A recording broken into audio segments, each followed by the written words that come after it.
Bonjour, pour ce troisième tutoriel, nous allons évoquer un mot sur les profils et niveaux de droit dans le logiciel Agile. Donc, comme pour les deux premiers tutoriels, à l'aide d'un petit PowerPoint, une petite présentation assistée PowerPoint, qui vont vous présenter donc ces profils des intervenants, des salariés du SCOS et de leur niveau de droit, puisque à chaque profil sont associés des niveaux de droit en écriture, en lecture, en consultation, en suppression, certaines parties accessibles, d'autres pas, ainsi de suite. Donc, il y a 10 profils types d'intervenants. Alors parfois je dis 10, parfois je dis 9, soit je compte le profil administrateur qui est le mien, soit je ne le compte pas. Donc, et ces différents profils, vous appartenez à un profil, chacun d'entre vous appartient à un profil, soit le profil social, soit le profil direction par exemple, soit le profil juridique. Et votre profil vous donne différentes possibilités d'accès aux informations et différents usages.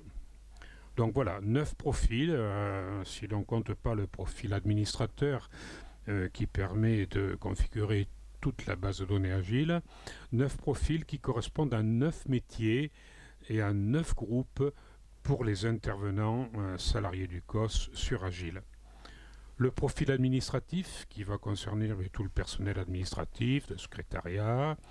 Le profil social qui est le principal profil. D'ailleurs, beaucoup des profils, pour ne pas dire tous, sont basés sur le profil social auquel on ajoute ou on enlève des droits, des possibilités, des fonctions du logiciel. Donc le profil social est le profil le plus important, le profil générique dans Agile. Le profil santé qui sera réservé au personnel de santé, aux infirmières en particulier dans nos services. Le profil technique pour le personnel technique qui pour le moment n'a pas été formé à Agile dans l'utilisation, dans le protocole d'utilisation en minima d'Agile, pour des raisons de paramétrage très fastidieux et très long du logiciel Agile pour que tout l'aspect technique puisse fonctionner. Le profil juridique réservé aux juristes des différents services qui ont accès à certaines parties du logiciel auquel vous n'avez pas forcément accès avec votre profil. C'est la notion de secret partagé, de secret professionnel partagé ou pas. Voilà. Le profil chargé de logement qui ressemble étrangement au profil social. Le profil insertion qui ressemble lui aussi étrangement au profil social, c'est une question de terminologie. Le profil gestion, on ne l'utilise pas pour le moment dans Agile, tout comme le profil technique.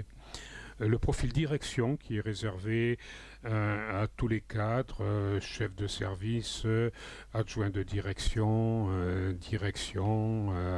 directeur adjoint, et puis le profil administrateur réservé à votre serviteur, au responsable informatique du SIAM, et parfois géographiquement sur les grands sites, une personne qui s'est portée volontaire pour avoir un statut d'administrateur pour pouvoir solutionner certains petits problèmes qui se posent au quotidien.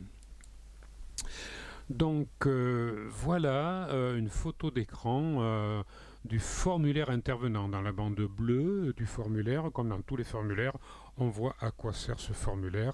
C'est le formulaire d'un intervenant. Alors ici, on voit le formulaire, par exemple, d'Antoine Beaufort, qui est donc directeur du CHRS et du CADA des Sureaux à Montreuil. Bien sûr, vous ne verrez pas son mot de passe, vous voyez, il est caché par des étoiles.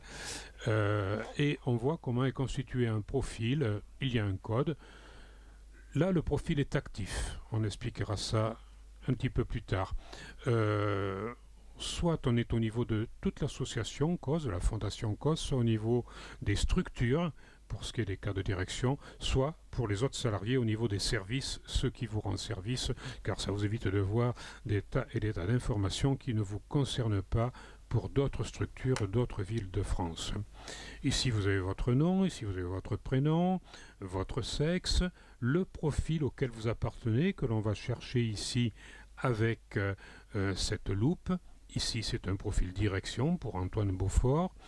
Donc, le login, c'est votre login de boîte aux lettres, l'initiale de votre prénom et votre nom, le mot de passe que vous avez choisi après être rentré la première fois avec un mot de passe générique, votre mail, votre date d'embauche qui vous permet d'utiliser le logiciel Agile, votre date de sortie si vous quittez le COS qui vous ne permet plus d'utiliser Agile, excusez-moi. Et puis pour le reste, on ne va pas trop expliquer.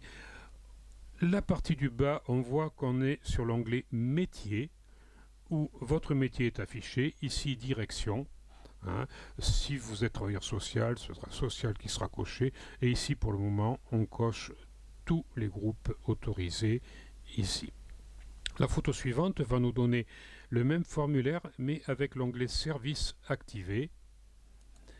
Donc, voilà, l'onglet service va nous permettre ici de rajouter les services auxquels vous appartenez. Ici d'ailleurs on voit qu'il y a une erreur au moment de la prise de la photo d'écran, puisque il est marqué 2 fois le service CHRS, alors que bien sûr c'est une erreur. Monsieur Beaufort intervient sur le CHRS et sur le CADA. Il devrait y avoir écrit ici CADA. Voilà. On peut donc rajouter des services, modifier les services, supprimer des services. Voilà. Et donc vous avez ici l'ensemble des profils qu'on a évoqués tout à l'heure. Voilà donc pour ces profils qui vous donnent des niveaux de droit. Donc 5 niveaux de droit en fonction du profil que vous avez. Soit vous n'avez aucun droit pour tel ou tel usage, soit vous avez un simple droit de consultation, soit vous avez un droit de modification, donc vous avez logiquement un droit de consultation. Soit vous avez un droit d'ajout, donc vous avez un droit de modification, de consultation. Soit vous avez un droit de suppression et bien sûr d'ajout, de modification, de consultation. Et ces droits sont affixés pour chacun des 10 profils sur plus de 357 items. Vous voyez qu'il y a beaucoup de cases à cocher. Il peut y avoir de temps en temps des erreurs. Il faut nous les signaler pour qu'on puisse rectifier. Donc, et ici, pour terminer ce PowerPoint, vous avez ce que l'administrateur peut voir quand il veut modifier le profil d'un intervenant, la liste des intervenants. Voilà, je vous remercie de votre écoute pour ce 3e PowerPoint vous présentant la notion de profil et de niveau de droit, et je vous donne rendez-vous au prochain tutoriel.